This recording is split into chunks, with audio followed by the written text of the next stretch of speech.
Assalamualaikum warahmatullahi wabarakatuh, Sobat Inspira Frame. Hari ini spesial, kita nggak ada talk show. Kita mau bener-bener yang healing gitu ya, yang bener-bener refreshing, dimana kita tuh bisa sharing-sharing tentang pentingnya kewarasan tuh bagi emak-emak gitu ya. Karena tahu sendiri ya, kalau kita lihat berita-berita di mana di TV tuh miris banget ya Sarah ya. Sekarang makin serem ya berita. Iya ya. Serem. Ada yang misal bunuh bayinya, ada yang beliaunya bunuh diri sendiri, ada yang sampai motong alat vital suaminya, gitu kan ngeri banget ya. Tapi maksudnya kita juga nggak bisa ngejudge kalau itu tuh kayak orang bermasalah gitu ya, karena memang kewarasan di zaman era sekarang ini benar-benar sungguh hal yang sangat mewah gitu ya. Apalagi sekarang kan sosmed tuh makin serem ya Mbak ya. Kita nggak bisa ngefilternya tuh. Bener. Kadang kita udah ngebatasin nih pertemanan kita tuh di sosmed tuh yang ini aja. Tapi ternyata kan mereka nge-share-nya juga makin macam aja. Betul. Jadi kita kan udah miris banget gitu ya. Terus di sosmednya juga parah banget ya kan. Itu bikin kita depresi gak sih? Soalnya di sosmed itu kan parah ya. Bahkan gak cuma berita buruk atau berita yang serem-serem yang bikin kita depresi. Kadang kebahagiaan orang bikin kita depresi. Bener.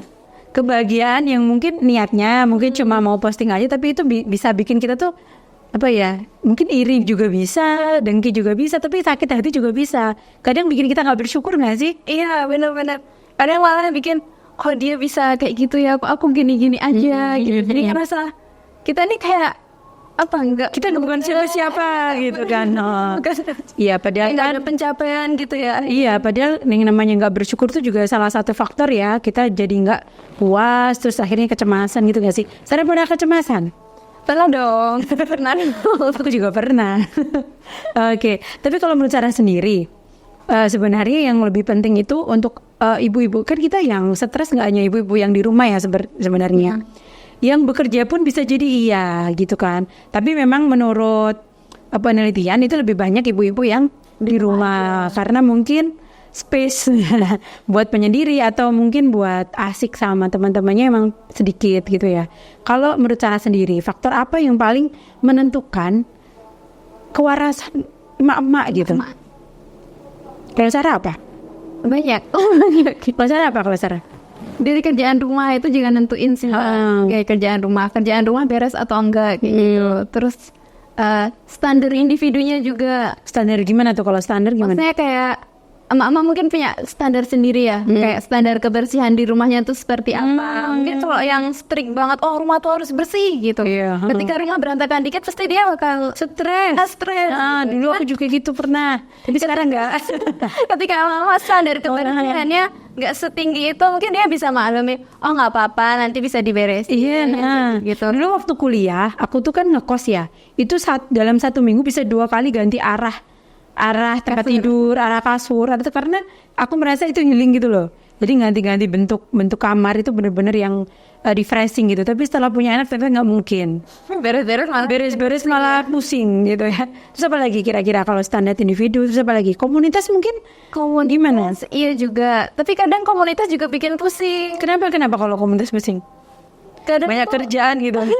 Iya mungkin itu juga ya. Kadang di komunitas terus kita jadi overload kerjaan kayak gitu. Terus bisa juga di komunitas tapi nggak sefrekuensi sama orang-orang di komunitasnya. Emang bisa ya? Misal sekomunitas tapi nggak sefrekuensi. Padahal komunitas tuh bukannya gitu tuh udah se-value gitu sama mereka terus jadi satu. Tapi ada loh Mbak, misalnya orang yang sama-sama suka gitu kan. Nulis misal sama-sama suka nulis gitu. Tapi ternyata kan aku pengennya nulis ini, aku pengennya nulis ini. Oh iya ya beda. Kita nggak bisa cara berkomunikasinya, terus cuma ngalahan kayak gitu kan, akhirnya kayak tertekan juga. Terus apa lagi kira-kira komunitas? Sebenarnya apa lagi? Mungkin aktivitas diri sendiri juga ya, kayak healing-healingnya kayak gitu. Kurang atau gimana? Bisa jadi kurang atau bisa jadi karena nggak tahu sebenarnya healing yang tepat buat seseorang itu apa gitu. Karena healingnya kan nggak melulu yang harus makan enak, jalan-jalan. Tapi itu pernah tak dengar di pelatihan talent mapping Sarah. Jadi kalau talent mapping itu di sana kan diceritakan kita tuh punya kelemahan apa, punya kelebihan apa. Nah ketika kita itu lagi down gitu, kita harus tahu kekuatan kita tuh apa sih gitu. Nah kekuatan itu yang nantinya akan menjadi healing kita sendiri. Misal kita punya bakat learner ya. Kalau si Sarah kan learner, kalau aku kan believe. Itu cara healingnya ternyata beda. Ya, beda kan, nggak bisa Kalau aku mungkin believe itu kan suka menyenangkan orang lain. Berarti aku tuh harus banyak sedekah. harus ketemu orang juga. Harus ketemu orang, banyak sedekah, dan gimana caranya aku tuh pokoknya bermanfaat aja bagi orang lain. Kalau learner berarti harus ikut pelatihan kalau Sarah gitu. Jadi iya nggak sih? kalau Mbak Giti senang ketemu orang gitu ya. Iya. Kalau ketemu orang tuh mikir dulu, hati aku di sana.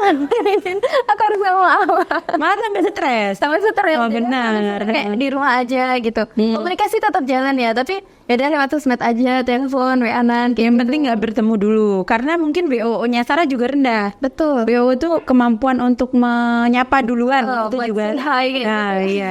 Tapi Sarah, kayaknya juga ini deh, orang-orang zaman sekarang itu mungkin curhatnya banyak gini. Curhat ke keluarga malah dimarahin, curhat ke temen malah nanti jadi aib, curhat ke media sosial dikira manja gitu. Padahal kan kita butuh ya 20.000 kata gitu dalam satu hari gitu kan. Itu gimana ya? Kalau Sarah gimana? Kalau buat itu biar kita ya udahlah kita ngeluarin unek-uneknya kayak gitu ya. Ulahnya ada teman ngobrol. Suami. Jadi kalau aku lagi pengen curhat gitu, pengen dengerin gitu. Cuman kalau udah yang full banget kayak gitu, aku kemarin tuh nyoba buat datengin psikolog. Dan psikolog aku tinggi kok sempat Jadi juga. nggak usah malu gitu ya. Iya. Psikolog. Jadi ketika udah penuh banget pikirannya, apalagi udah overthinking, jadi negatif bawaannya, Datang ke psikolog. Aku juga kok. Jadi psikolog itu kalau dulu kan bisa kamu punya sakit jiwa gitu ya. Ternyata enggak ya. Jadi psikolog tuh jadi teman gitu ya. Bisa jadi teman, bisa jadi alternatif di mana kita tuh bisa bisa mengungkapkan semua perasaan kita kayak gitu. Kemarin tuh ada yang nanya, mungkin Mbak Giti bisa bantu jawab. Gimana? Kapan sih kita tuh sebaiknya ke psikolog ketika udah ada tanda-tanda apa dalam diri kita? Oh gitu. Kalau dari segi teorinya psikolog itu kan kalau kita udah 2 minggu itu udah nggak ada perasaan senang, nggak ada perasaan sedih, itu kita udah depresi. Dan itu harus segera aja gitu. Flat, jadi kayak datar aja. Kita ada kabar baik juga flat, kabar buruk juga flat, itu katanya itu udah depresi dan itu harus ke psikolog. Tapi kalau menurutku enggak ya. Standarnya orang kan beda-beda. Kalau aku tuh udah yang sehari 2 hari udah nangis gitu ya, dan kita nggak tahu mau ngapain, itu Betul.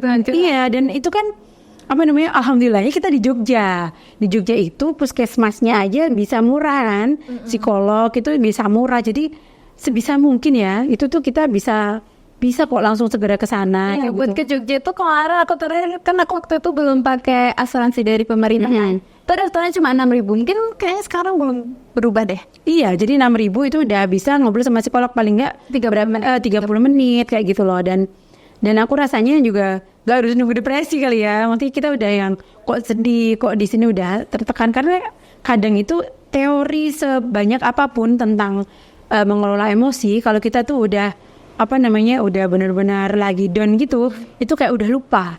Bener gak sih? Bener. Pernah gak ngerasain gitu? Wah, jadi dulu mikirnya orang yang depresi itu tuh karena mungkin dia nggak sholat, dia udah dianggap gitu loh. Padahal yang depresi ini sholatnya tetap rajin, tetap berdoa, semoga dibantu ini menyelesaikan masalah gitu. Tapi ternyata nggak cukup hanya dengan berdoa dan beribadah. Iya, harus ada ikhtiar fisiknya, ikhtiar psikisnya. Oh iya, tapi ada satu lagi nih, yang kemarin itu aku juga pernah ngobrol tuh sama teman-teman NLP gitu ya. Itu jadi kunci utama ketika kita depresi itu sebenarnya kita jangan diem. Jadi harus gimana nih? Harus gerak, olahraga atau hanya olahraga. Yang penting gini, kadang itu emosi kita itu, otak kita itu juga mengikuti fisik kita. Jadi kadang ya kalau kita cuma diem aja itu malah kita tuh kayak kebawa perasaan, kebawa pikiran, akhirnya malah stres gitu. Aku ingat ini nggak sih kayak kalau kita mengubah posisi kita itu tuh mengubah emosi kita. Benar. Ya kata-kata benar. Itu salah satu. Iya. Jadi kalau kita udah ngubah, jadi kita aku depresi gitu. Aku merasa aku nggak baik-baik aja pikirannya. Aku merasa kecemasan gitu.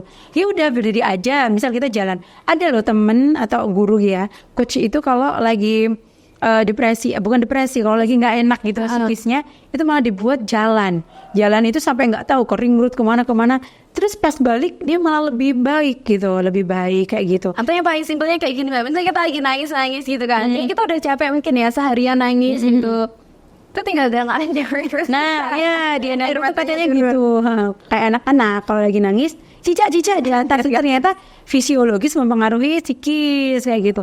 Ada lagi psikologis yang mempengaruhi psikis Sarah ternyata. Apa itu, Mbak? Jadi katanya pikiran kita, perasaan kita sama psikis kita, fisik kita itu jembatannya adalah nafas. Jadi harus ngatur nafas, belajar Benar. Jadi ngatur olah nafas itu ternyata memang menjembatani fisik kita itu sama perasaan kita sama pikiran kita. Jadi kita bisa mengelolanya di sana kayak gitu. Nah, mungkin teman-teman nanti bisa banyak kan, misal orang melahirkan harus nafas, orang lagi nervous, kecemasan harus ngelola nafas. Kayaknya besok nih, Mbak. Ada pelatihannya. Nah itu, aku tuh jadi nggak bedanya di sana karena aku juga kayaknya tuh kalau lagi nervous, kalau lagi kecemasan tuh juga kayak masih kesel itu loh, ilmunya kayak hilang ternyata loh. Udah ini mau ngapain kayak gitu. Jadi memang kayaknya ruang untuk diskusi Pak Emak itu memang harus ada ya Sarah ya. Terus kayaknya kalau Sarah sendiri perlu nggak berdaya gitu dari rumah, berkarya dari rumah gitu, itu ngaruh nggak sama kewarasan? Ngaruh banget sih. Karena kadang di rumah itu jadi bikin pusing, bikin overthinkingnya itu karena ngerasa nggak berdaya, kayak kok aku useless banget sih, nggak ada karyanya kayak gitu. Apalagi ngelihat teman-teman yang berkarya di luar yang kerja ini itu kayak gitu, kayak wah keren ya mereka. Terus kayak Jadi kita jadi insecure. Anca itu juga tambah sedih gitu, kayak oh kok cuma daster soal di rumah gitu. Jadi harus punya ini sih, kegiatan yang memberdayakan diri sendiri. Dan sekarang karena kita tuh udah di zaman digital ya, kegiatan-kegiatan online pun juga sangat bermanfaat gitu ya. Webinar parenting, terus bikin konten-konten lucu, bagus gitu ya. Kita juga ada loh konten-konten keren ya. Kita tuh jadi karena kita mau berbagi ilmu gitu ya Sarah ya. Kita bikin akun namanya Mak Berdaya. Terus Jadi teman-teman di sana nanti bisa follow. Iya, di Instagram. Terus ada webnya juga kan ya, Mbak? Ada webnya juga, teman-teman bisa nulis di sana.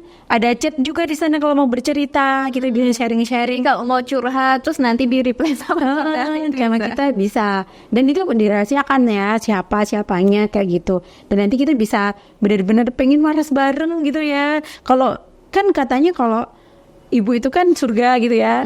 Kalau di rumah tangga ibunya itu bahagia, nanti satu rumah itu juga bahagia kayak gitu. Jadi itu mungkin akan jadi visi misi kita ke depan gitu ya Sarah ya.